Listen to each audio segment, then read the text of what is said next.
बस्ती में राजन महिला degree college के प्रांगण में आयोजित हुआ स्मार्टफोन वितरण कार्यक्रम। स्मार्टफोन वितरण समारोह में बतौर मुख्य अतिथि बस्ती सांसद हरीश द्विवेदी ने छात्र छात्राओं को किया मोबाइल वितरित। जीएस महाविद्यालय जामडी बस्ती, राकेश चतुर्वेदी डिग्री कॉलेज दसकोलवा बस्ती और राजन महिला डिग्री कॉलेज पचपेड़िया बस्ती के स्नातक उत्तीर्ण छात्रों को मिला मोबाइल। छात्र छात्राओं ने कहा कि स्मार्टफोन मिलने से ऑनलाइन पढ़ाई करने में मिलेगी सुविधा और सरकार का किया धन्यवाद।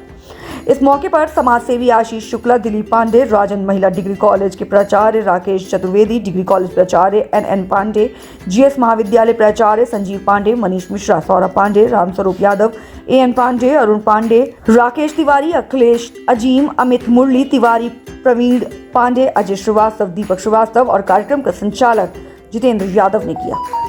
राजन इंटर डिग्री कॉलेज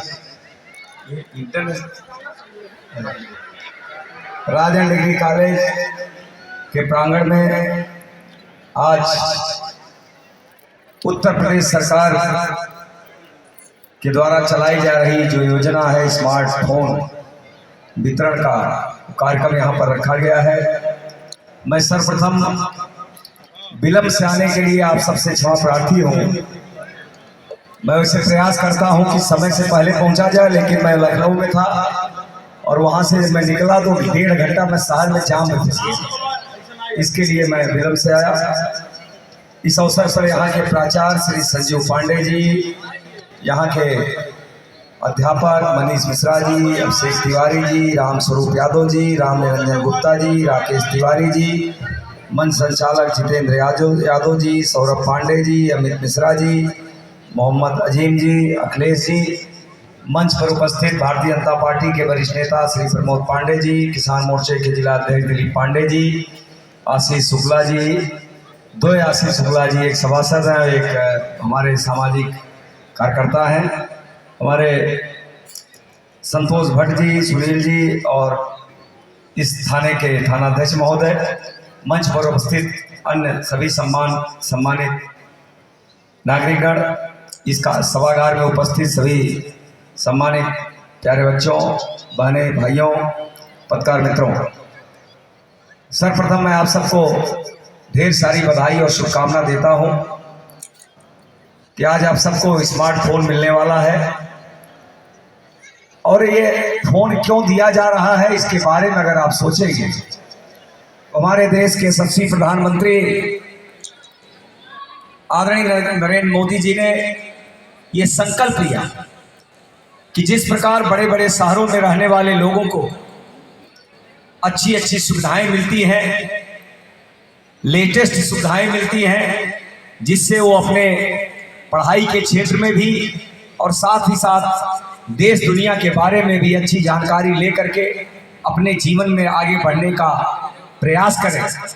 और इस दृष्टि से आदरणीय प्रधानमंत्री जी की प्रेरणा से उत्तर प्रदेश के यशस्वी मुख्यमंत्री जी ने पूरे उत्तर प्रदेश में करोड़ों की संख्या में सभी छात्र छात्राओं को स्मार्टफोन देने का निर्णय लिया। ये पिछले कई सालों से लोगों को मिल रहा है और आज आपके कॉलेज में भी बड़ी संख्या में हमारी बहनों को, भाइयों को, सभी छात्र छात्राओं को स्मार्टफोन मिलने वाला है।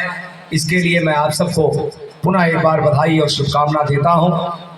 ये स्मार्टफोन के माध्यम से हम इंटरनेट की दुनिया से कैसे जुड़ सकते हैं और इंटरनेट के माध्यम से देश दुनिया के बारे में अच्छी अच्छी जानकारी कैसे लेकर के अपने शिक्षा के क्षेत्र में उसका उपयोग कर सकते हैं, इस दिशा में इसका उपयोग बहुत ज़्यादा होता है।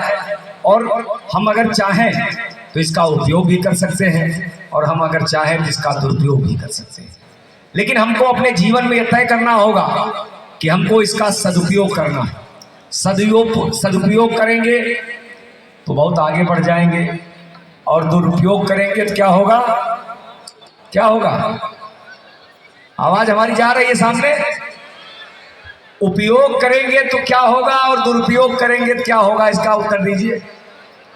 उपयोग करेंगे तो आप जिस क्षेत्र में आगे बढ़ना चाहते हैं उस क्षेत्र में आपको सफलता मिलेगी, और दुरुपयोग करेंगे तो क्या होगा? आपको असफलता मिलेगी। इस नाते हमको क्या करना है? हाथ खड़ा करके बोलिए, क्या करना है? सदुपयोग करना। बहुत कम लोग हाथ खड़ा कर रहे हैं, सब लोग करिए। सदुपयोग करना है, सदुपयोग। अपने भविष्य को लेकर के, अपने देश को लेकर के, अपने समाज को लेकर के इसका उपयोग करते हुए अपने देश को, अपने समाज को, अपने भविष्य को कैसे हम बना सकते हैं, इस सोच को लेकर के हम सबको आगे बढ़ना है। और केवल स्मार्टफोन की बात नहीं, तो आप अगर देखेंगे यहाँ बस्ती के और बस्ती शहर से अगल बगल के बड़ी संख्या में नौजवान मित्र आए। कोई ग्रेजुएशन की बीए की पढ़ाई कर रहा होगा, कोई बीएससी की पढ़ाई कर रहा होगा, कोई अन्य प्रकार की डिग्री ले रहा होगा। हमारे छोटे छोटे बच्चे हैं जो इंटर तक की पढ़ाई कर रहे हैं। लेकिन आने वाले समय में आप ही को आगे समाज में भी काम करना है, देश में भी काम करना है। इस नाते हमको अपने देश के बारे में, अपने सरकार के बारे में, अपने प्रधानमंत्री के बारे में, अपने मुख्यमंत्री के बारे में निश्चित रूप से जानकारी रखनी चाहिए। तो अगर आप देखेंगे तो 2014 के पहले का भारत और 2014 के बाद का भारत, इस दोनों भारत में क्या मूलभूत अंतर आया है। 2014 के पहले का भारत की कल्पना अगर आप करिएगा तो शायद आप 10 साल छोटे रहे होंगे, उस समय थोड़ा कम जानकारी होगी। लेकिन अपने माताजी, पिताजी, अपने घर के भाइयों से अगर पूछेंगे, बहनों से आप पूछेंगे कि भाई साहब आप बताइए 2014 का भारत कैसा था, तो शायद उनको ये बताना होगा ये 2014 का भारत, 2014 के पहले का भारत निराशा में डूबा हुआ था। 2014 का पहले का भारत भ्रष्टाचार में डूबा हुआ था। 2014 के पहले का भारत अराजकता में डूबा हुआ था। 2014 के पहले का भारत आतंकवाद से घिरा हुआ था। 2014 के पहले का भारत नक्सलवाद, अलगाववाद से घिरा हुआ था। और 2014 में जब देश के लोगों ने देश के यशस्वी प्रधानमंत्री आदरणीय नरेंद्र मोदी जी को देश का प्रधानमंत्री बनाया, तो उन्होंने संकल्प लिया कि हमारे देश में 65 वर्षों में जो सुविधाएं हमारे देश के गरीबों, किसानों, मजदूरों, माताओं, बहनों को नहीं मिल पाई, भाइयों बेटियों को नहीं मिल पाई, छात्र छात्राओं को नहीं मिल पाई, वो सारी सुविधा हम अपने देश के लोगों को देंगे। और मोदी जी ने संकल्प लिया कि वो सुविधा क्या हो सकती है।